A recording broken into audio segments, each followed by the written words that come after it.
Bienvenidas y bienvenidos al Salón de Plenos de la Sala Regional Monterrey. Los invitamos a que sigan la transmisión de la sesión pública de decisión de medios de impugnación que se celebrará en unos momentos. Continúen con nosotros.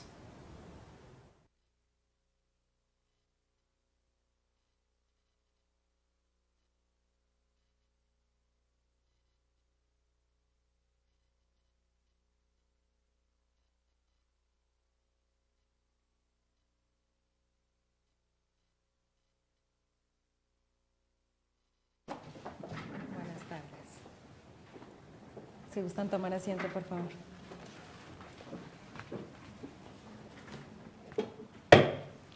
Da inicio a la sesión pública de resolución de la Sala Regional del Tribunal Electoral del Poder Judicial de la Federación, correspondiente a la segunda circunscripción electoral plurinominal convocada para esta fecha. Secretaria General de Acuerdos, por favor, sírvase a hacer constar la existencia de quórum para sesionar con la presencia de 2 de los 3 magistrados que integramos esta sala regional, así como el secretario en funciones de magistrado Manuel Alejandro Ávila González, habilitado para suplir la ausencia del señor magistrado Reyes Rodríguez Mondragón. Asimismo, le solicito, por favor, informe a este Pleno de los asuntos a analizar y resolver en esta sesión pública.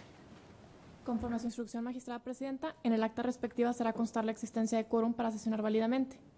Le informo que los asuntos a analizar y resolver en esta sesión pública son 8 juicios para la protección de los derechos político-electorales del ciudadano y un juicio de revisión constitucional electoral que hacen un total de 9 medios de impugnación, con las claves de identificación, nombre de los actores y autoridades señaladas como responsables que fueron precisados en el aviso fijado previamente en los estrados de esta sala. Es la relación de los asuntos programados para esta sesión. Magistrada presidenta, magistrado, secretario. Muchas gracias, Ana Cecilia. Magistrado, señor secretario, a su consideración el orden que se propone para el análisis y resolución de los asuntos. Si estuviésemos de acuerdo, por favor, lo manifestamos en votación económica como acostumbramos. Aprobado. Solicito al señor secretario Ricardo Arturo Castillo Trejo dar cuenta con el proyecto de resolución que somete a consideración del Pleno la ponencia a cargo del señor magistrado Yersinio David García Ortiz. Con su autorización, magistrada presidenta, magistrado, secretario en funciones de magistrado.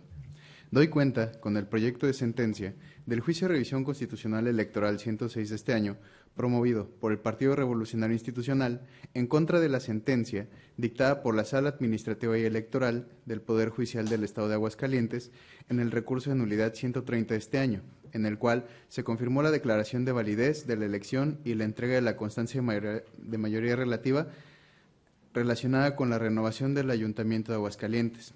En el proyecto se propone confirmar en plenitud de jurisdicción la constancia de validez y la entrega de la constancia de mayoría de la elección del Ayuntamiento de Aguascalientes por las siguientes causas.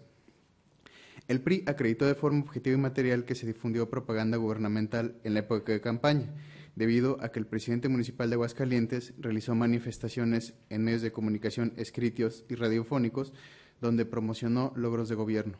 Asimismo, que existió una barda con una pinta donde se hacía alusión a un programa gubernamental que no fue retirada de forma previa al inicio del proceso electoral.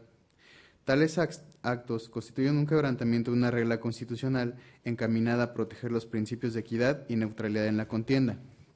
Ahora, al analizar el carácter determinante de los hechos, se considera lo siguiente. En primer término, que no es aplicable la presunción legal respecto de la determinancia de los hechos acreditados, pues la diferencia de la votación es mayor al 5%, lo que motiva realizar el análisis de la causal nulidad conforme a la teoría general de las nulidades electorales. En este sentido, se estima que no existen elementos objetivos para considerar que las violaciones resultaron determinantes en términos cuantitativos, dado que ante la diferencia de la votación no es posible construir un nexo causal directo e inmediato entre los resultados y los hechos acreditados. Respecto al carácter cualitativo, se concluye que aun cuando se incurrió en la prohibición constitucional, no existen bases para determinar que éstas se cometieron de forma sistemática y generalizada. Lo anterior, pues tales actos se realizaron de forma esporádica, por lo que no se puede concluir que formaron parte de una estrategia focalizada a incidir en el proceso. Asimismo, no se advierte que se hubieran realizado durante la totalidad del proceso, ni tampoco que hubieran alcanzado a la totalidad de la población. Además, se estima que, dado que las manifestaciones del presidente municipal, que por su contenido se pueden calificar como propaganda gubernamental, se realizaron durante la época de campaña y por lo tanto no se puede considerar que incidieron de forma trascendente en la población, en razón de que los partidos políticos y candidatos se encontraban realizando sus actos de proselitismo. En este tenor, toda vez que no se acreditó la determinancia, se propone confirmar los actos impugnados. Lo anterior, en los términos detallados en el proyecto, es la cuenta, magistrada presidenta, magistrado, secretario en funciones. Muchas gracias, Ricardo. Magistrado, señor secretario, a su consideración el proyecto de la cuenta.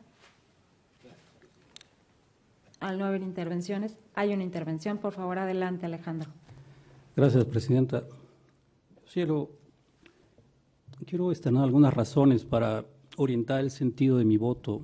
Ya escuchamos detenidamente al señor secretario la cuenta del proyecto que hoy se somete a consideración y quiero centrar a partir del análisis en plenitud de jurisdicción que hace esta sala, a partir de las violaciones formales en que incurrió la sala responsable de no analizar las instrumentales de actuaciones contenidas en los procedimientos administrativos sancionadores, en donde se sancionó al señor alcalde Juan Antonio Martín del Campo.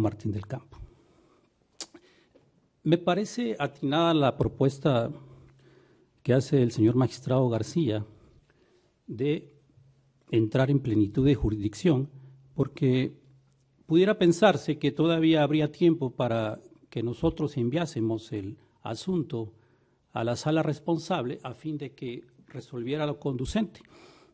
Pero somos un tribunal constitucional que debemos dar certeza a los justiciables, a las partes, a la ciudadanía de Aguascalientes. Y me parece correcta, y lo aplaudo, de que este Tribunal Constitucional resuelva en plenitud de jurisdicción este asunto a fin de darle certeza a este asunto que para mí políticamente, jurídicamente es muy relevante. Y la ciudadanía aguascalentense necesita esa certeza.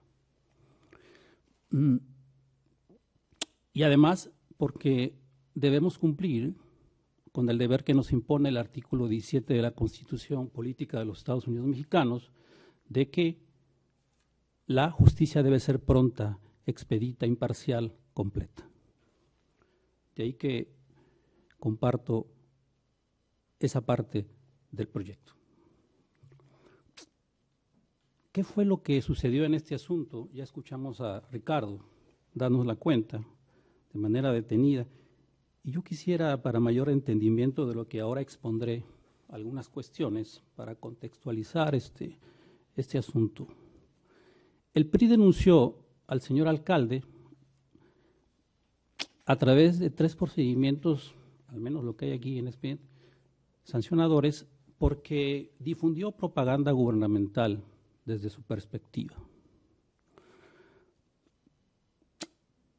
En el juicio de revisión constitucional electoral 222, que es uno de los expedientes que no justipreció la sala responsable, la sala superior juzgó que en efecto el secretario de la Secretaría de Desarrollo Social, dependiente de ese municipio, efectivamente omitió quitar esa propaganda gubernamental en una barda.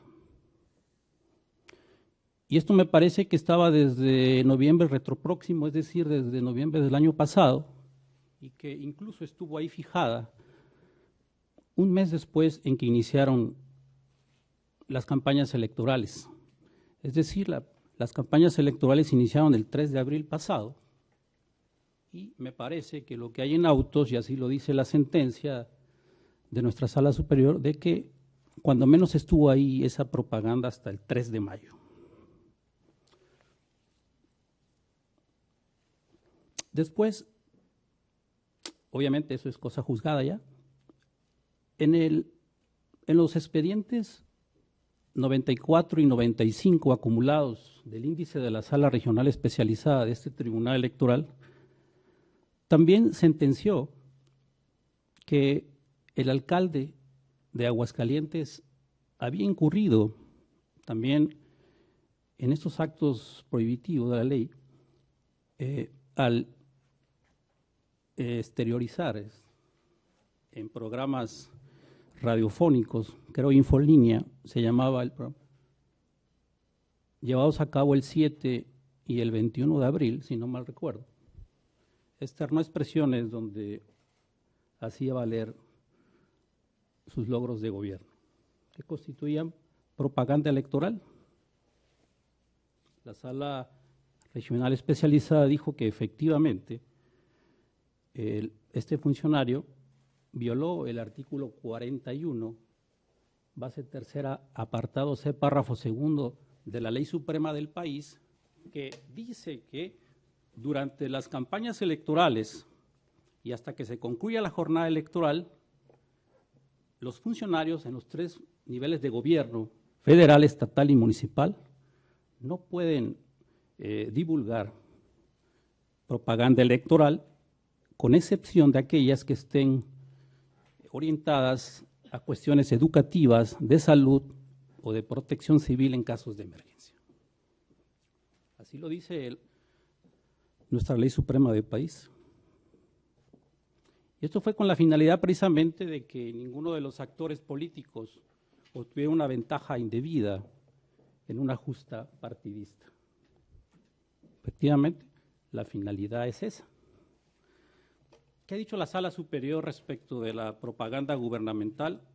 Palabras más, palabras menos, en reiteradas ocasiones ha dicho que es el conjunto de proyecciones, expresiones, imágenes, escritos, actos que los órganos de gobierno federal, estatal, municipal, los órganos públicos de la Ciudad de México, sus delegaciones y cualquier otro ente público en donde hagan del conocimiento de la ciudadanía en general sus logros, sus obras de gobierno, medidas de gobierno, programas de gobierno, etcétera.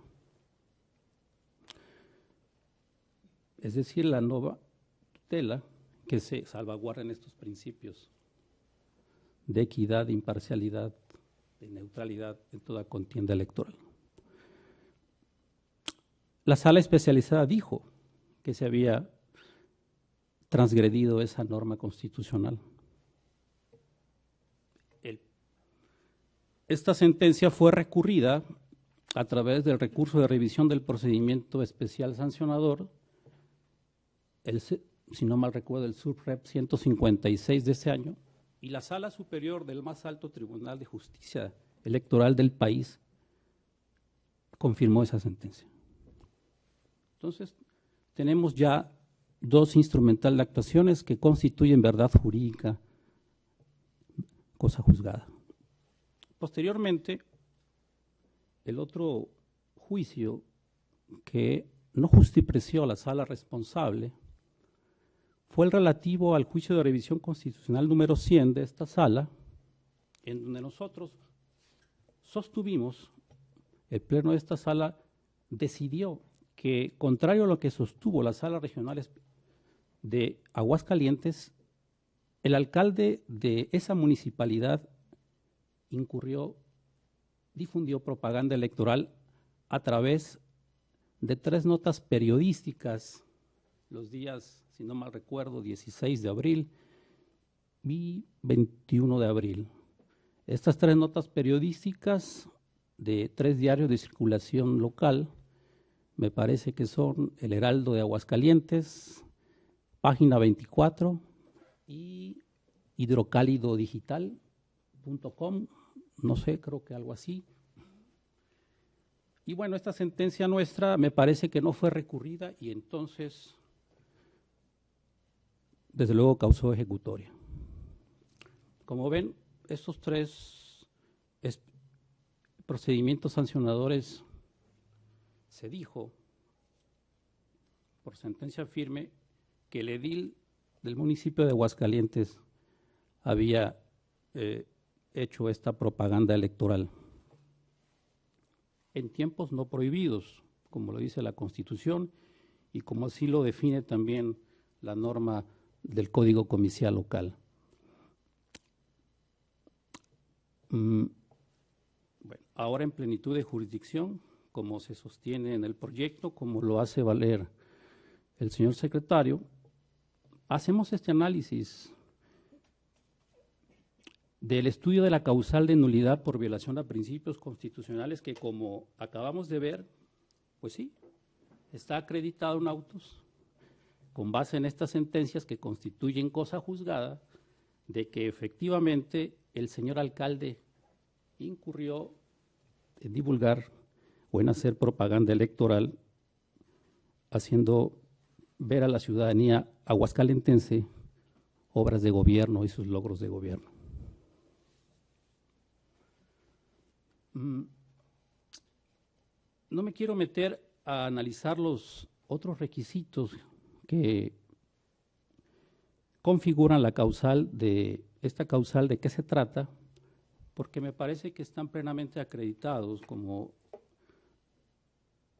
de manera correcta se expone en este proyecto del que ahora se da cuenta y del que nos dio cuenta el señor secretario.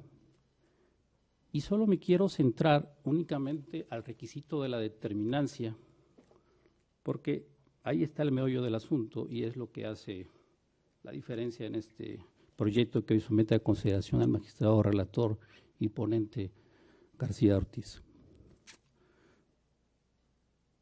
Y no se acredita el requisito de la determinancia en el aspecto cuantitativo, porque advertimos que la diferencia entre el primero y segundo lugar de la votación en el municipio de Aguascalientes es superior al porcentaje que la norma local exige, es decir, exige que la diferencia entre el primero y segundo lugar sea menor al 5 punto porcentual. Y en este caso, de acuerdo a la votación recibida, la diferencia entre el primero y segundo lugar de la votación fue de 8.47 puntos porcentuales, es decir, es mayor a lo que exige la norma, y en consecuencia no se da la determinancia en el aspecto cuantitativo. Entonces, nos queda analizar el aspecto cualitativo. Y en el proyecto se exponen las razones, me parecen válidas, para sostener el por qué tampoco se da este requisito de la determinancia en ese aspecto cualitativo. ¿Por qué? No está probado en autos, desde mi perspectiva, el número de ciudadanas y ciudadanos del municipio de Aguascalientes que tuvieron acceso a esos mensajes, a esas notas periodísticas, a estas entrevistas radiofónicas, a esa pinta de barda, esa única pinta de barda. No lo sabemos, porque no hay prueba en autos que nos demuestre esa circunstancia. Yo no encontré tampoco de un acucioso análisis de las constancias que integran este expediente el nexo causal entre esa propaganda gubernamental difundida en algunos días del mes de abril, en plena campaña electoral, con los resultados que obtuvo la candidata del Partido Acción Nacional. Tampoco encontré, máxime que en este caso la diferencia de votos pues es de tal magnitud, para mí abismal, de 24.909 votos. Entonces, ¿cómo sostener válidamente que a través de esos procedimientos especiales sancionadores permitan inferirme a mí que, derivado de esa propaganda gubernamental, entonces toda la ciudadanía se vio influenciada a votar a favor de la candidata del PAN? Yo no encuentro alguna justificación en el caso, si tomamos en cuenta aún más que la Sala Superior del más alto Tribunal de Justicia Electoral en este país ha establecido en criterio jurisprudencial en el sentido de que todas las conductas sancionadas en esos procesos administrativos sancionados por sí mismas no son suficientes para anular una elección.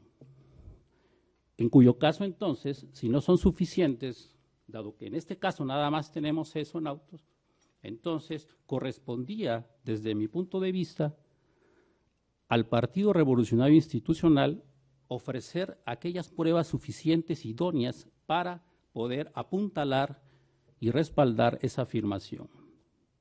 El Partido Acción Nacional, en su demanda primigenia, dice efectivamente que ocurrieron estos hechos, sí, pero no demuestra cómo es que esa propaganda gubernamental impactó de manera significativa y trascendental a que la candidata del Partido Acción Nacional haya obtenido el triunfo. Yo no lo veo. Y si bien es cierto, también en su demanda alegó otros hechos derivados a sostener que funcionarios de del municipio, también como fue el secretario de Cultura y Deporte, creo, de la Secretaría de Desarrollo Social, el mismo secretario de Desarrollo Social, entregaron despensas a la ciudadanía, utilizaron vehículos del municipio a fin de coaccionar a la ciudadanía para poder obtener el voto a favor de esta candidata. Incluso dice que también se hicieron reuniones en planteles educativos a fin de pedir el voto a favor de ella. No obstante, la sala responsable desestima esas pruebas, esos alegatos, porque las pruebas no son suficientes para respaldarlos. Y ya aquí en el juicio de revisión constitucional electoral, la ponencia de manera atinada confirma esa desestimación, porque en efecto las pruebas, también desde mi punto de vista, son insuficientes para demostrar esos hechos, y porque además el Partido Revolucionario Institucional no atacó todas las consideraciones que externó la sala responsable para desestimar esas pruebas, en cuyo caso los agravios devinieron inatendibles, porque estamos en un juicio de revisión constitucional electoral cuya naturaleza es de estricto derecho. Dicho esto, entonces tenemos que el Partido Revolucionario Institucional pues nada más tenía las instrumental de actuaciones.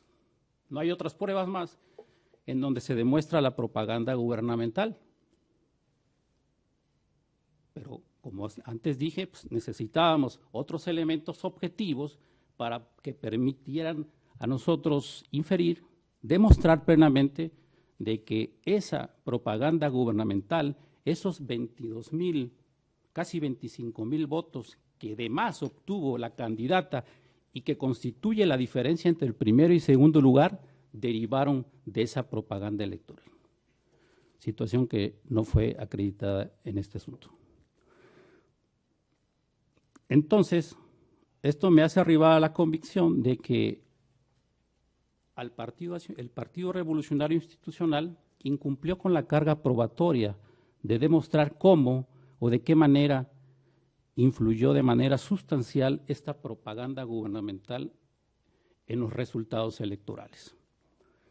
Y, desde luego, que incumple con el principio general de derecho contenido en el artículo 309 del Código Comicial Local y que se replica en el artículo 15, párrafo primero de nuestra ley adjetiva de la materia, que estatuye básicamente el que afirma está obligado a aprobar, cosa que no aconteció en este caso que ahora ocupa nuestra atención. Y, consecuentemente, creo que al no haber esta demostración de estos hechos, de que la votación del electorado de la ciudadanía de Aguascalientes haya sido inducido, que haya habido una injerencia ilegítima, entonces, desde mi perspectiva, creo que la votación se dio con plena libertad y espontaneidad y libertad. Y, en consecuencia, creo, conforme al principio de conservación de los actos válidamente celebrados, debemos mantener firme esa votación, porque el cuerpo electoral ya se pronunció y ya eligió la opción política que deseó. Estas razones acabadas de exponer, aunadas a las que se vierten en el proyecto del que se dio cuenta, generan convicción en el de la voz de que, a pesar de que hubo esa violación a principios constitucionales plenamente acreditados, estos esta violación no resultó determinante para el resultado de la elección, insisto, dada la magnitud de diferencia entre el primero y el segundo lugar, y en esa tesitura estimo que no ha lugar a declarar nula la elección en el municipio de Aguascalientes. Es cuanto, magistrada presidenta, muchas gracias. Al contrario, muchas gracias a usted. Secretario, no sé si hubiera otra intervención. Claro que sí. El magistrado García tiene el uso de la voz, por favor. Gracias. Seré breve por cuestiones obvias. No tenía pensado intervenir, sin embargo, la intervención de Alejandro me provoca alguna reflexión que considero oportuna hacer, para abundar un poco en lo que señala muy bien el secretario en funciones de magistrado. Sin hacer un recuento de los hechos, prácticamente lo que señalaré es que los hechos están probados a través de una secuela, de una serie de cadena impugnativa donde se ha venido impugnando, presentaron quejas, impugnaciones, ha llegado a esta instancia, incluso a sala superior, sala regional especializada, y se han determinado la certeza de ciertos hechos que acontecieron en los cuales, o con los cuales se prueba fehacientemente que se violó el principio de neutralidad. ¿Qué es el principio de neutralidad? Pues que las autoridades gubernamentales se mantengan al margen de la competencia electoral. Básicamente eso es, y sobre de ese principio de neutralidad habría que hacer una serie de reflexiones sobre su verdadero impacto en la votación y en los votantes en cuanto a la decisión de su elección.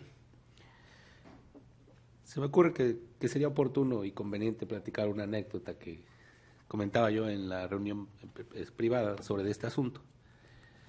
Yo no estoy convencido del impacto en lo personal, y este es un criterio personal. No estoy convencido del impacto que tiene en una elección la intervención de los gobernantes que anuncian los logros de su gobierno durante la época de campaña. Porque sí está permitido para los candidatos decir, miren, el gobernante de mi partido hizo esto, y asumirlo como si fuese un apoyo a su candidatura. Es decir, si votan por mí, pues yo soy de este mismo partido, esta es la línea que venimos trabajando, y eso está permitido, y eso es correctamente válido. Lo que no está permitido es que del gobernante diga sus logros, simplemente decir los logros, y que eso sea en la época de campaña, porque se asume que valga la redundancia, se suma a la campaña electoral, utilizando tal vez recursos. En este caso no lo hubo, no fue de esa manera, no hubo una campaña sistematizada, financiada por el gobierno, sino hubo la expresión y la salida del presidente municipal a hablar de sus logros y hacer entrega de cuestiones así. La anécdota que quería platicar es esta. Cuando me tocó la oportunidad de acudir como observador a Costa Rica, y acudimos a varios centros de votación. Para el tercer centro de votación que acudimos, yo le comentaba a una magistrada de Colombia que para mí esa elección ya era nula, era la elección presidencial. ¿Por qué? Porque afuera de la casilla llegaban los autobuses con las personas para llevarlas a votar. Y para mí, pues eso ya es acarreo, ¿no? Aquí lo conocemos. Es el acarreo, es alarmante, ya es una falta. Y luego afuera de la casilla estaban unos stands como si fueran una feria con música, los candidatos, gente de los candidatos, haciendo fiesta en cada una de las casillas. Ahí en la puerta del centro de votación, entregando pines o qué sé yo, llevando a las personas a votar hasta la casilla que les tocaba. Eso aquí sería alarmante, ¿no? Es decir, ya no hay más, pues esto es nulo y se acabó. Sin embargo, me acerqué a entrevistar a una persona, una señora que se bajó de uno de los autobuses, y le dije, ¿usted por qué viene en este autobús? Y dice, bueno, pues estaban diciendo que a ver quiénes querían venir a votar, y pues yo me subí, pues yo quiero venir a votar. Le dije, ¿pero no le parece que puede incidir esto en su decisión? O el hecho de que estén aquí haciéndole fiesta y demás. No, pues me dijo, qué bonita fiesta, no es una fiesta cívica. Le dije, sí, pero eso puede influir en su elección. Y me dijo, bueno, ¿usted qué piensa? ¿Que yo vengo de mi casa para acá decidiendo por quién voy a votar? ¿Sí? O sea, yo ya eso ya lo resolví hace mucho, pues. En ese entendido yo digo, ¿hasta dónde afecta realmente que un gobernante anuncie los logros cuando es permitido que el candidato sí anuncie los logros del gobernante. Entonces puede estar parado aquí el gobernante, nomás tú no abras la boca, pero yo voy a decir todo lo que has hecho. Entonces, me parece que hay cuestiones que exceden a una lógica de cultura cívica. Amén de eso. Está probado, pues, que se violó el principio de neutralidad conforme al sistema jurídico que tenemos en este momento, sistema constitucional. Está probado que se violó el principio de neutralidad. Sin embargo, como señala Alejandro, amén de la conjunción de otros elementos que conforman la figura de la violación a principios constitucionales, refiriéndonos exclusivamente a la determinancia, la ley establece una presunción, es una presunción nada más, una presunción que releva de una carga probatoria. Cuando la diferencia entre el primero y segundo lugar sea menor a 5%, se presume determinante, no hay más, es determinante la violación. Pero eso no significa que sea excluyente de la posibilidad de que sea determinante cuando se rebase ese porcentaje, como en este caso, que tenemos un 8.47% de diferencia. Sino que se anula esa presunción, pero se somete a un escrutinio de mayor nivel la consideración sobre la actualización del criterio determinante. ¿Qué es determinancia? Recordémoslo, sí. Es la posibilidad, digamos, jurídica, real, tangible, fáctica, objetiva, de que los actos a los que nos estamos refiriendo hayan sido los que motivaron el resultado electoral o bien que hayan transgredido el normal desarrollo del proceso electivo. ¿Sí? Esa es la determinancia.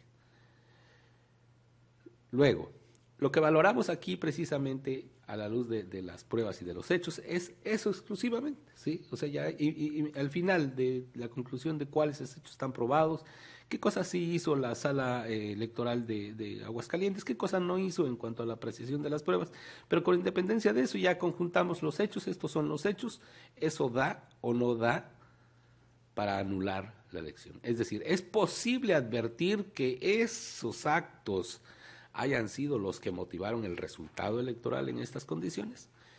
La respuesta es no. O sea, no podemos asegurar eso. No podemos, no solo porque el PRI no haya hecho una labor de aportar pruebas, es decir, mayores elementos probatorios, porque si no, tal vez podríamos caer en someterlos a una obligación de la prueba imposible a cualquier partido. Demuéstrame a cuántos electores pudiste afectar. Estaría un poquito complicado, digamos, pero sin llegar a ese punto todavía, que sí se toca aquí en el proyecto como parte del desarrollo argumentativo, sin llegar a eso.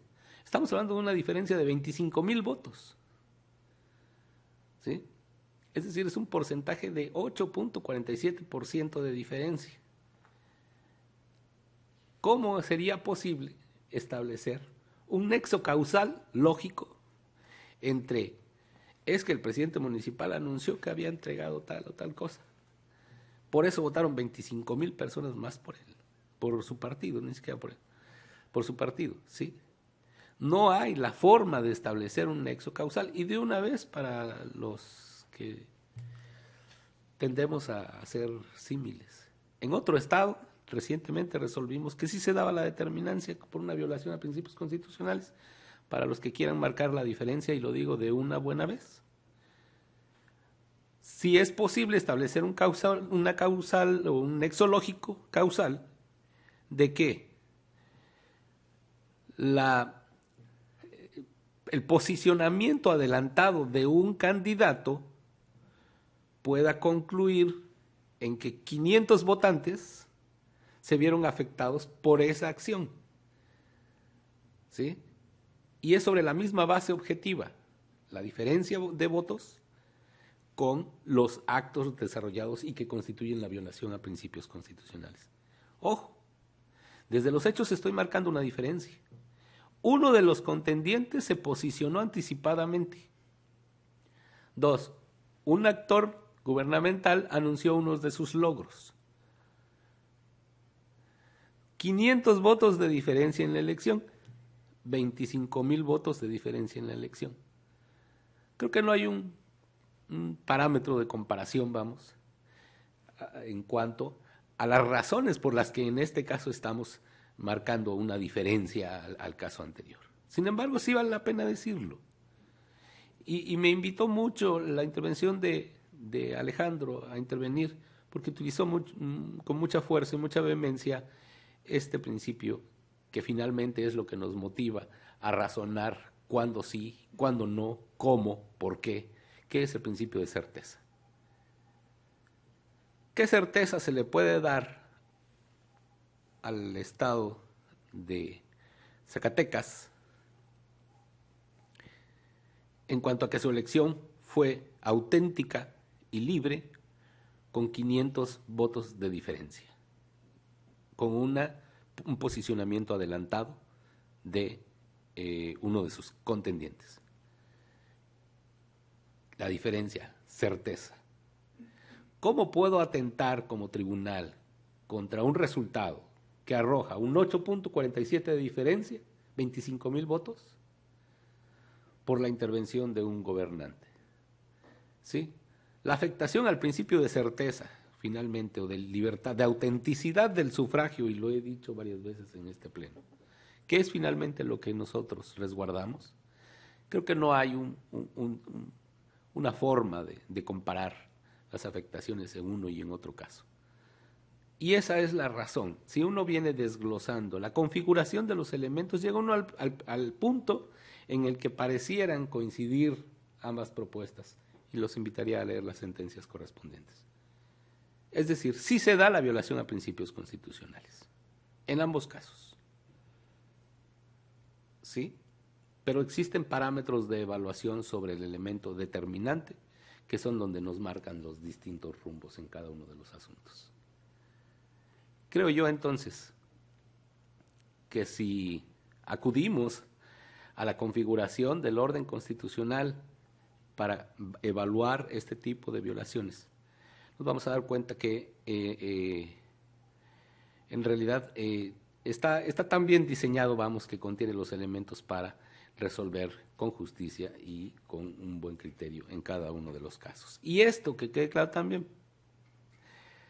no estamos convalidando ni estamos avalando la actitud de un servidor público que viola la ley. Sin embargo, la violación a la ley se está siguiendo en cuerda por separada, vamos a llamarlo así, a través de los procedimientos sancionadores correspondientes, y recibirá las sanciones a que se ha hecho acreedor, conforme a las sentencias que se describen también aquí mismo en el cuerpo de este proyecto de sentencia que ahora someto a consideración del Pleno. No se está ni avalando, para que no se usen las palabras, ni se está convalidando, tapando, solapando o algo parecido la actividad de un gobernante. Esta sala ya ha aprobado en ese mismo estado que no somos muy tolerantes en cuanto a la actividad de los gobernantes dentro de un proceso electoral. Pero no podemos medir con la misma vara hechos que de verdad influyen sustantivamente en el resultado de un proceso electivo a algo que puede ser simplemente eso, la violación a la ley. La calificación de una elección es algo muy serio. La anulación de una elección, la hemos dicho, es la última de las medidas a las que nosotros podemos acudir de frente a respetar la voluntad ciudadana. Es cuanto, Presidenta. Muchas gracias. Muchas gracias, señor magistrado García. Si ustedes me permiten una intervención muy breve en relación a este asunto, y precisamente por el ánimo de la claridad que ya se ha dado a partir de las intervenciones previas, yo solamente me referiré ya no a por qué se hace un ejercicio de asumir plenitud de jurisdicción y en qué casos debe realizarse este ejercicio. La plenitud de jurisdicción es justamente cuando, ante alguna deficiencia o alguna falta de análisis de alguna cuestión esencial en la resolución primera dictada por un tribunal local, este tribunal, lejos de optar por el reenvío y regresárselo para que corrija esa deficiencia o esa omisión o esa inexactitud, se impone de esa resolución, se impone de la omisión, desde luego existiendo un agravio para ello, y colma esta deficiencia o inexactitud o completitud. Me referiré únicamente a justamente el análisis de una nulidad de elección por violación a principios constitucionales. Lo habíamos dicho al resolver otros asuntos sobre nulidades. La nulidad de una elección es el fin último que se persigue por un tribunal electoral, porque estamos muy conscientes que nuestra labor como árbitros electorales es verificar el cumplimiento de las normas legales, de los principios constitucionales, a partir de las pruebas que de los actos, de las conductas, de los contendientes, de las autoridades electorales, permitan conocer su observancia o su inobservancia. Los principios constitucionales son las bases más importantes, imprescindibles de todo desarrollo normal del ejercicio democrático, de que la ciudadanía exprese con su voto quién o quiénes habrán de conformar estos órganos de representación. En esa medida nos hacemos cargo, cuidando desde luego que prevalezca el efecto de la voluntad de la ciudadanía.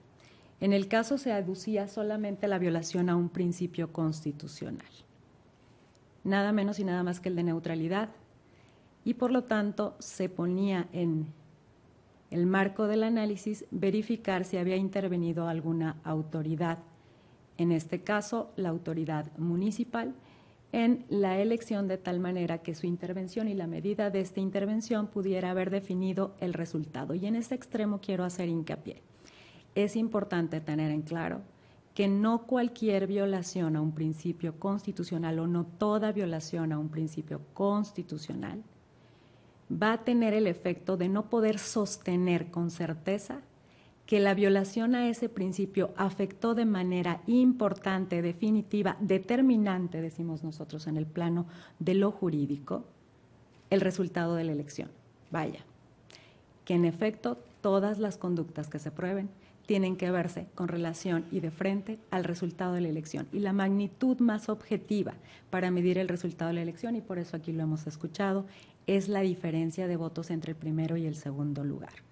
De ahí que es ese el punto de referencia para verificar si la violación a principios, 1, permitió que las reglas en la contienda se cumplieran, que todas las fuerzas políticas compitieran en un piso parejo, en un piso firme y con reglas previamente establecidas, que el resultado de la elección sea exactamente la suma de expresiones ciudadanas que acudieron a las urnas y emitieron ese voto y que por mayoría definen a la opción política ganadora. En este caso, el principio de neutralidad obliga a las autoridades de todos los órdenes de gobierno a reservarse en el cumplimiento de sus funciones, sí, pero de frente a la publicidad o propaganda que de los programas sociales que vengan realizando pueda considerarse que pueda incidir en el electorado para votar por esa opción política. Y bien lo decían mis compañeros aquí.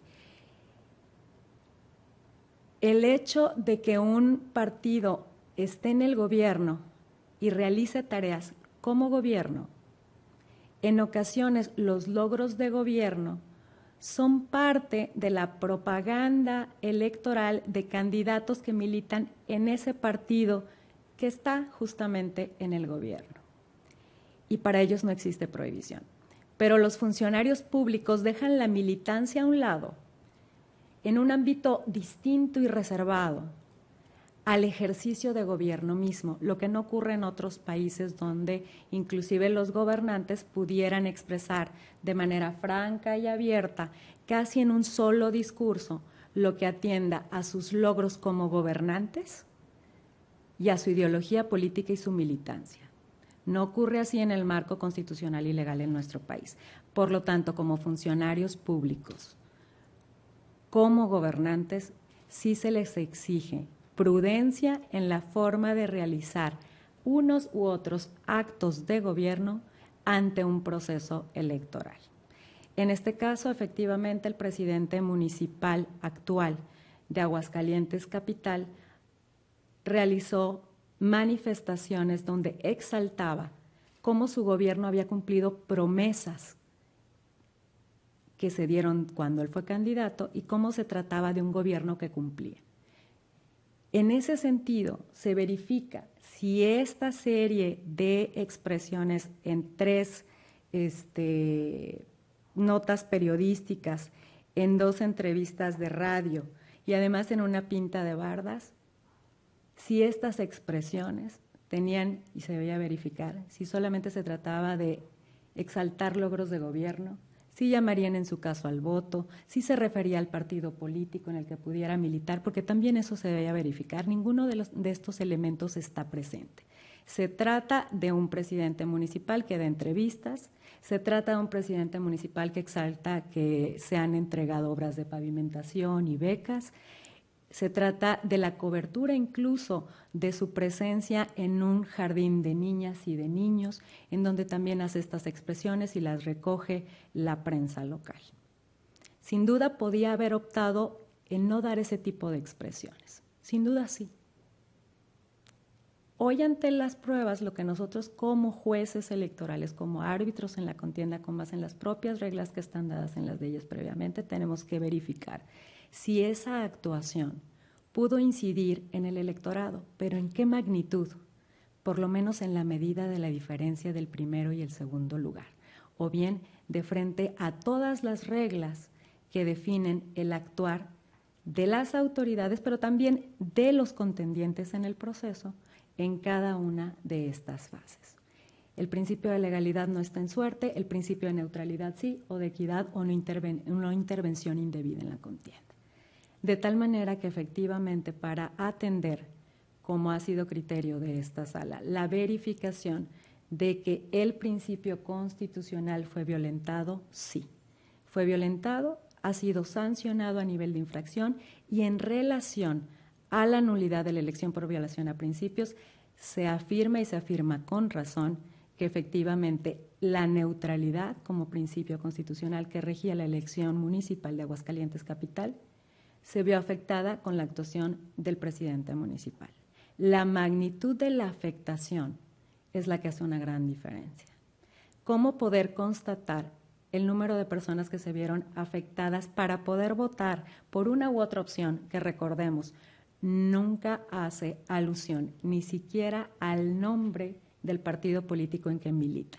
Exalta sus logros de gobierno, en efecto es conocido que se trata de un presidente municipal emanado de una fuerza política concreta, justamente la fuerza política que más votos obtuvo en las urnas.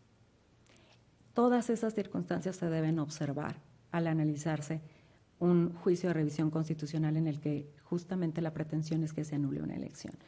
El número de votos es muy importante, la magnitud de las infracciones y la magnitud de las violaciones a principios constitucionales y a qué principios constitucionales también lo es. Y desde luego la verificación si el resultado se puede sostener válidamente y sin lugar a dudas. Es producto de la mayoría de los ciudadanos y las ciudadanas que acudieron a votar y eligieron a esa opción política. La campaña electoral inició el 1 de abril al 1 de junio. En esa fase se dieron estas intervenciones del presidente municipal. El cómputo municipal y los resultados electorales lo que nos arrojan, y con esto concluiría, es una cifra muy elocuente. El PAN ganó la elección con 117,189 votos, con el 39,88% de la votación, seguida por la coalición PRI-PT-PANAL con 92,280 votos, el 31,41% de la votación, es decir, la diferencia de votos son 24,909 sufragios, el 8,47% de la elección. No existe y no se puede establecer una correspondencia que anule un número de este tamaño de distancia de diferencia de votos entre primero y segundo lugar con las no deseables intervenciones de cualquier funcionaria o funcionario público que pudiera garantizar en mejor medida la neutralidad de un proceso electoral. Todas las instituciones, tanto de la administración pública como de cualquier otro orden, incluidos los tribunales electorales, estamos llamados a cumplir el principio de legalidad. Estamos llamados a establecer en nuestra conducta un principio ético de neutralidad. En esa medida, y de frente a la litis en este caso, no es posible establecer, como lo exige la ley, que la violación al principio de neutralidad se dio de forma determinante, que se trataba de violaciones generales y sistemáticas y sobre todo que pudieran afectar de manera objetiva ese resultado electoral con esta diferencia que hemos mencionado. Por estas razones y por todas las demás que se analizan en un proyecto elaborado acuciosamente, votaría yo a favor de la propuesta. No sé si hubiera más intervenciones respecto a este asunto. Claro que sí. A manera de corolario, Magistrado ponente, tiene el uso de la voz. Con relación a esta causal y a esta hipótesis, se me estaba ocurriendo ahorita solamente, a partir de lo que estaba señalando la presidenta. Va a tener que sufrir, creo que estamos viendo tal vez los últimos casos, digamos, en los que se alega esta hipótesis concreta de violación del principio de neutralidad por la propaganda gubernamental en forma, no financiada por el gobierno. Porque yo no se me ocurre pensar cómo le van a hacer todos aquellos candidatos que busquen la reelección. No se me ocurre qué vamos a hacer con todos esos candidatos que, siendo gobernantes, busquen la reelección ya prevista en nuestro orden constitucional. ¿Cómo se les va a prohibir hablar de sus logros cuando son ellos los que están buscando la reelección? Es un contrasentido probablemente que se va a generar, y creo yo que alguna modificación va a haber en torno a esta hipótesis, porque si no nos van a meter en serios aprietos como órganos jurisdiccionales, declarando nulos todos aquellos procesos donde los candidatos sean gobernantes buscando reelección, incluyendo diputados y senadores y demás. Va a estar complicado. Gracias, presidenta. Al contrario, gracias a usted. Si no hubiera más intervenciones, secretaria general, le pido tomar la votación, por favor. Con su autorización, magistrada presidenta. Magistrado Jairzinho David García Ortiz. Es ponencia de un servidor. Secretario en funciones de magistrado Manuel Alejandro Ávila González. A favor del proyecto. Magistrada Claudia Valle Aguilas Ocho. También a favor del proyecto. Presidenta, le informo que el proyecto fue aprobado por unanimidad de votos. Muchas gracias a ambos. En consecuencia, en el juicio de revisión constitucional electoral 106 de este año se resuelve: primero, se revoca la sentencia impugnada. Segundo, se confirma en plenitud de jurisdicción la declaración de validez de la elección del Ayuntamiento de Aguascalientes y la entrega de la constancia de mayoría expedida a favor de la planilla postulada por el Partido Acción Nacional. A continuación, solicito a la secretaria María Guadalupe Vázquez Orozco dar cuenta, por favor, con el proyecto de resolución que la ponencia a mi cargo somete a la consideración de este Pleno. Con la autorización del Pleno, doy cuenta con el proyecto de resolución de 8 juicios ciudadanos de clave 255, 263, 264, 266, 267, 268, 269 y 270, todos de este año, promovidos por integrantes del 9º Consejo Estatal del Partido de la Revolución Democrática en Coahuila, a fin de impugnar, en el primero de ellos, la resolución del diverso juicio ciudadano 51 de este año del índice del Tribunal Electoral de Coahuila, que confirmó el acuerdo interno número 17 del año en curso, por el cual la Comisión de Prerrogativas y Partidos Políticos del Instituto Electoral Local tuvo por acreditados a los integrantes del Comité Ejecutivo Estatal del referido partido, nombrados en el segundo pleno extraordinario de dicho Consejo. En los restantes 7 juicios ciudadanos se controvierte la sentencia del Tribunal de Coahuila, emitida en el juicio ciudadano 55 y acumulados, que confirmó lo decidido por la Comisión Nacional Jurisdiccional del Partido de la Revolución Democrática en diversas quejas contra órganos relacionadas con la celebración de sesiones del segundo pleno ordinario, primer y segundo plenos extraordinarios del mencionado Consejo Estatal. La ponencia propone acumular los juicios del expediente 255. Si bien se controverten 2 resoluciones y se tienen distintas pretensiones, guardan clara conexidad, pues el origen de la materia de impugnación es la integración de la Comisión Jurisdiccional del 9º Consejo Estatal, cuya actuación incide en el trámite de un procedimiento sancionador con fines de destitución de quien en ese momento tenía el carácter de presidente del Comité Ejecutivo Estatal, así como del mandato de nueva integración de dicho comité.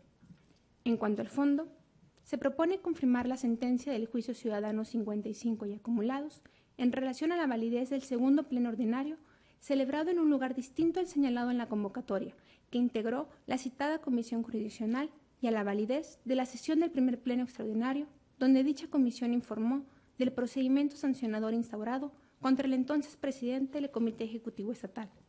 Lo anterior, pues si bien no existe norma estatutaria o reglamentaria que regule avisos o comunicados para informar modificaciones o convocatorias publicadas, en el caso sobre el cambio del lugar donde se llevaría a cabo la sesión, ello no puede llevar al extremo de asumir que un órgano de dirección no puede emitirlos, como tampoco que en situaciones de violencia como la que se tuvo por acreditada desde la instancia local, debía emitirse una nueva convocatoria o bien publicarse. Como se razona en la propuesta, se estima que la mesa directiva del Consejo, como órgano convocante, conforme a la atribución que le confiere el artículo 10, párrafo primero del Estatuto, buscó dar solución a la situación emergente de violencia que se tuvo por demostrada y acordó el cambio de sede, lo que informó mediante el comunicado o aviso que se colocó en el propio salón donde se había citado a sesión, esto es, en el mismo lugar señalado en la convocatoria ordinaria. En ese orden, dado que los actores reconocen que estuvieron en la sede original y al haber quedado demostrado que el aviso se colocó en ese sitio, se concluye, estuvieron en posibilidad de conocerlo y asistir al lugar donde se llevó a cabo. Respecto a la modificación del orden del día de la sesión, contrario a lo que sostienen los actores, la normativa interna permite su modificación y, por tanto, era viable realizarlo cumpliendo las exigencias que la normativa prevé. En cuanto a la publicación de la convocatoria del primer pleno extraordinario, dado que los disensos son reiteraciones de lo planteado ante el tribunal responsable, se propone calificarlos ineficaces. Por otra parte, con relación a la solicitud de inaplicación del reglamento de los consejos del partido, en que se fundamenta la integración de la Comisión Jurisdiccional del Consejo Estatal por existir, en opinión de los inconformes, falta de armonización con el estatuto vigente y con lo dispuesto en el artículo 48 de la Ley General de Partidos Políticos, la inaplicación solicitada es improcedente porque, como se propone a este pleno, los actores parten de una premisa inexacta al considerar que la Comisión es un tribunal interno o instancia de justicia intrapartidista. Como se destaca en el análisis del proyecto, la referida comisión no es una instancia de resolución de conflictos internos. Formal y materialmente, no realiza funciones de órgano jurisdiccional al interior, es decir, no resuelve controversias entre los órganos del partido y sus integrantes. Finalmente, en los juicios ciudadanos 255, 263, 264, 266 y 267, se propone el sobreseimiento al haber quedado sin materia lo que en ellos se reclamaba, pues si bien se había concluido en instancia previa la vulneración de la garantía de audiencia y defensa en el procedimiento estatutario de remoción del presidente del Comité Ejecutivo Estatal con motivo del segundo pleno extraordinario, al celebrarse el tercer pleno extraordinario el 26 de junio pasado, se aprobó por segunda ocasión su remoción. De ahí que esa decisión es la que actualmente rige su situación jurídica. Es la cuenta de los asuntos, magistrada presidenta, señor magistrado, señor secretario. Compañeros, están a su consideración la propuesta para decidir estos juicios ciudadanos, un total de 8 juicios que involucra la propuesta. No sé si hubiera intervenciones. Con mucho gusto, magistrado García, tiene el uso de la voz. Nada más es para reconocer la labor de desciframiento que se hizo en esta cadena impugnativa que se vino complicando cada vez más a partir de una secuencia de hechos y de la falta de resolución en cada una de las etapas. Celebro mucho eso, la claridad finalmente que se está poniendo el asunto, aunque amenaza con volver, dado que ya hay un nuevo acto que nos dejó a medias en cuanto a la resolución final del tema, pero pues creo que con esto ya se limpia un poco la cadena impugnativa y reconocer la base del esfuerzo de claridad que se da aquí en la cadena impugnativa, dado que era un asunto bastante complejo para desentrañar cuál es el sentido y cada uno de los actos que se están impugnando. Nada más, presidenta, muchas gracias. Gracias, magistrado García. Comparto la propuesta. Muchas gracias. Sí, yo también comparto lo que dice el magistrado. Este asunto estaba, para desenmarañarlo estaba complicado.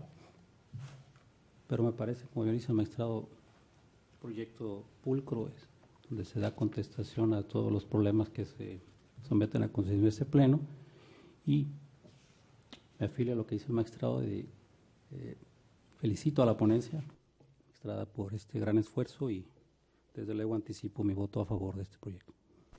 Muchas gracias. Muchas gracias. Yo solamente reconocer el esfuerzo de la ponencia y concretamente el esfuerzo de la secretaria proyectista, quien ha dado cuenta y creo que ha dado una cuenta muy puntual. Yo solo referiré para quienes no conocen este asunto el por qué hacemos el señalamiento y comparto y agradezco los comentarios que este es una propuesta de una ponencia, como ha sido también propuestas muy complejas de otras ponencias, asuntos que hemos tenido recientemente. Es un compromiso como sala, el estudio acucioso de los agravios, el estudio y el análisis puntual de cada una de las actuaciones de los expedientes. Particularmente este asunto creo que lo consideramos, no obstante haber tenido otros complejos, con una particular dificultad de inicio, de identificar en cada punto los actos destacados como reclamados y la forma en que estaban normados en una reglamentación, permítanme decir, en un cuerpo de normas de un partido político. El Partido de la Revolución Democrática impuso la verificación de reglas estatutarias, de reglas reglamentarias o de normas reglamentarias, verificar si existía norma o no, y de ahí la complejidad, pero también lo jurídicamente relevante de este asunto es dar certeza a la conformación de los órganos de dirección de los partidos políticos con base en las normas que ellos mismos han definido deben de regir su vida interna. Los tribunales somos sumamente respetuosos de la autoorganización y la autodeterminación de los partidos políticos establecidos a través de las normas que conforman sus estatutos y los reglamentos. Tuvimos que verificar una serie de formalidades concretas, tanto de si las formalidades para la publicación de una convocatoria a una sesión ordinaria eran o no aplicables para comunicar un cambio de sede de una sesión convocada de manera oportuna, si el cambio de sede había o no violentado derechos de acudir de los consejeros estatales a estas sesiones de plenos de su consejo estatal, en las cuales nada menos y nada más se estaba proponiendo que se daría cuenta del estado financiero, de esto es, de la actuación y del manejo de finanzas de un comité ejecutivo estatal, que derivó en una resolución posterior de remoción de su presidente, quien además venía alegando en instancias intrapartidistas y de tribunales locales y posteriormente aquí, una violación a su garantía de audiencia en un juicio que concluía su remoción. Una decisión interna de partido de un órgano nacional de justicia del propio partido político que señalaba que las propias normas imponían garantizar el derecho a audiencia en dos fases distintas, y eso es sui generis, no en la etapa donde, habiéndose presentado las quejas o denuncias, se integraba una suerte de averiguación y se proponía un dictamen al órgano de decisión, que es uno distinto, sino además también en la propia sesión donde se votó este dictamen que proponía el removerlo de este cargo. Fueron estas, entre otras cuestiones, las que se tuvieron que verificar. Ha habido un primer pleno, un segundo pleno extraordinario, en el cual la actuación de órganos internos del partido político determina esta destitución. Los órganos de justicia internos y externos del partido político definen una violación a una garantía de audiencia y de defensa previo a la aplicación de una sanción de esta magnitud. Y hoy lo que se verifica aquí son dos puntos en concreto: que la creación de un órgano interno del partido político, como es la Comisión jurisdiccional estatal, no es una instancia de justicia intrapartidista como se proponía, como sí lo es la Comisión Nacional Jurisdiccional del Partido Político, si su actuación fue válida o no, si su integración fue válida o no, conforme a este marco dado por el propio partido. Esta comisión estatal solamente tiene la facultad para tramitar las quejas o denuncias y proponer un dictamen. No se vuelve un órgano resolutor, es de hecho un órgano que ejecuta esta investigación o trámite, de tal manera que no se le puede homologar o considerar como una naturaleza de segunda instancia en lo local, como sí lo es en el único plano que está previsto en los estatutos de un órgano interno de justicia, que es la Comisión Nacional Jurisdiccional. La verificación de que esta integración de la Comisión Estatal Jurisdiccional tiene base estatutaria y reglamentaria es uno de los aspectos que prevalecen y que se define que en efecto es viable, está previsto y actuó conforme a sus atribuciones. El segundo de los puntos que nos impone a sobreseer en un conjunto de juicios es respecto de una sola pretensión. No podríamos verificar la remoción con base a lo que se definió en el segundo pleno extraordinario, ni tampoco verificar si con el tercer pleno extraordinario se subsana la reposición de este procedimiento para garantizar esta garantía, perdonen la redundancia, que se haya protegido la garantía de audiencia y defensa, cuando ya tenemos un tercer pleno extraordinario que concluye en que esa remoción es procedente. Esto es, hay un cambio de situación jurídica, hoy la situación jurídica de remoción ya no se define a partir de lo que ese segundo pleno extraordinario pudo haber mandatado y haber quedado no sin efectos antes de llegar con nosotros para hacer prevalecer la garantía de audiencia. Eso es un nuevo acto de autoridad que será materia en su caso y seguramente, como lo anunciaba el magistrado García, de un nuevo juicio porque es derecho de las partes, en este caso del actor César Antonio Marcos Wong, poder reclamar esta nueva decisión que es con base en la cual su remoción está vigente. En esta medida es por ello que se confirma la resolución del juicio para la protección, se propone, la confirmación de la resolución del juicio para la protección de los derechos políticos electorales de los ciudadanos 55, pero por haberse estimado ineficaces los agravios relacionados con el cumplimiento de una serie de formalidades para la publicación de las convocatorias, que se argumentaba que debía haber observado el aviso de cambio de sede, porque fueron ineficaces en algunos aspectos por reiterativos los agravios que sobre la modificación de un orden del día del segundo pleno ordinario y los relativos a la violación de derechos de minoría se habían alegado, porque resultó improcedente la inaplicación solicitada del reglamento de consejos del PRD.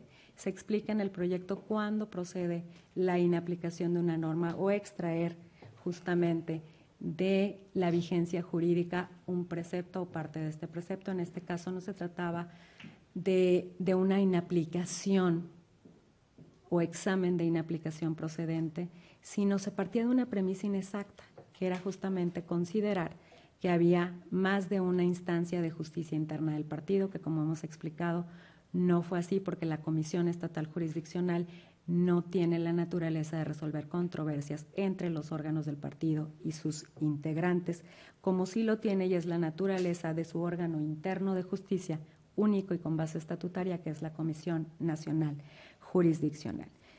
Finalmente, el sobreseimiento de los juicios ciudadanos en los cuales se verificaba o nos pedían verificar la legalidad y lo ajustado a derecho de esta reposición de lo decidido en el segundo pleno extraordinario, esa primera decisión de remoción del presidente del Comité Ejecutivo Estatal, César Antonio Marcos Wong, para privilegiar el derecho de garantía de audiencia y defensa y que pudiera haber sido citado no en carácter de consejero estatal, sino en carácter además de imputado o de haber sido la persona contra quien se llevó a cabo y se desarrolló este procedimiento sancionador en el que había un dictamen que proponía su remoción y pudiera hacer uso de su derecho de defensa frente al órgano que finalmente tenía la única posibilidad de resolver su procedencia, que era el Consejo Estatal de su propio partido. Hoy tenemos este tercer pleno extraordinario. Ese tercer pleno extraordinario es el que rige.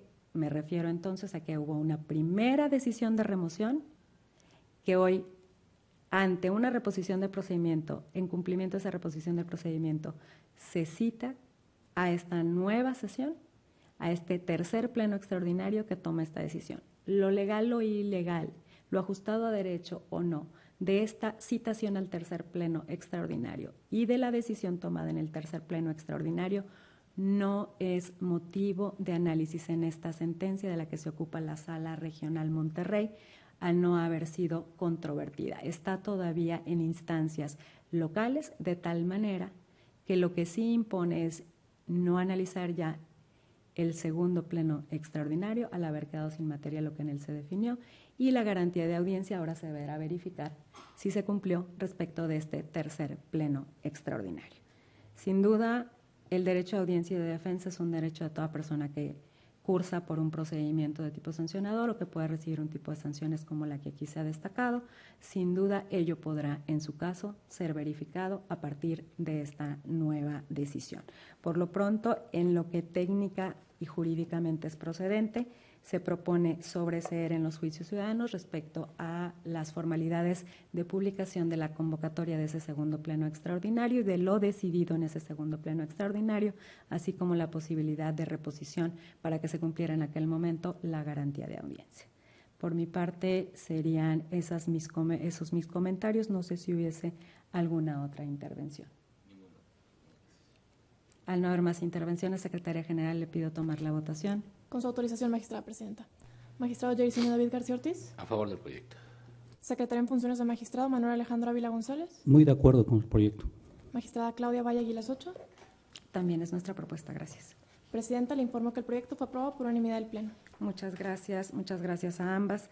En consecuencia, en los juicios ciudadanos 255, 263, 264, 266, 267, 268, 269 y 270, todos de este año, se resuelve. Primero, se decreta la acumulación de los juicios. Segundo, se confirma la sentencia del juicio ciudadanos 55 y acumulados del índice del Tribunal Electoral Local, por cuanto hace a la validez del segundo pleno ordinario que integra la Comisión Jurisdiccional Estatal y a la validez del primer pleno extraordinario en el que se informa del procedimiento sancionador instaurado para decidir la remoción de César Antonio Marcos Wong como presidente del Comité Ejecutivo Estatal del Partido de la Revolución Democrática en Coahuila. Tercero, se sobreseen los juicios para la protección de los derechos político-electorales del ciudadano 255, 263, 264, 266 y 267, todos de este año, al haber quedado sin materia con motivo de lo decidido en el tercer pleno extraordinario del 9º Consejo Estatal del mencionado partido político. Señor magistrado, señor secretario, al haberse agotado el análisis y resolución de los asuntos objeto de esta sesión pública, siendo las 17:14, se da por concluida. Tengan todas y todos buena tarde.